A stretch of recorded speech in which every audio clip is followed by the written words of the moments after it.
Hello everyone. So in last session we have installed Eclipse, and now in this session what we'll do, we create a simple Java project and check if it's running fine, like Java and everything is properly installed or not.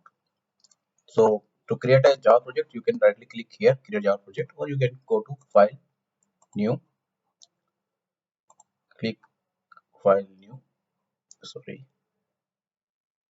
and Java project.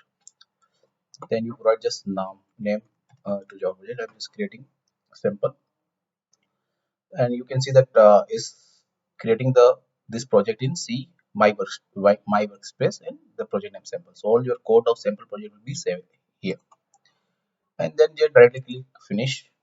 It's asking to create a module like some info module or something. Just tell I don't want to create. So this Java project created. This will be like that. Here this Java SE 1.16 is used. You want to change, how will change, I'll let you know in later session. Here our aim is to create a simple Java class and run this program. You can close this .NET section and right click on this source, create new and class. Give the class name like I'm giving here test. Okay,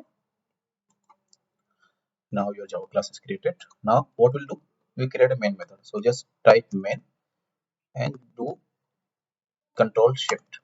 So it will give suggestion like main method. So everything will be type, no need to type. Then what we'll do, sys out. Just again type sys out and control shift. The same method will be there, and we just type something like hello Java and save it. Now run this program. Just right click, run a Java application. You see, hello Java is printed here. Means Java and everything installed is properly. Our Eclipse setup is done. Okay. So in next session, what we'll do, we'll try to update the Java version.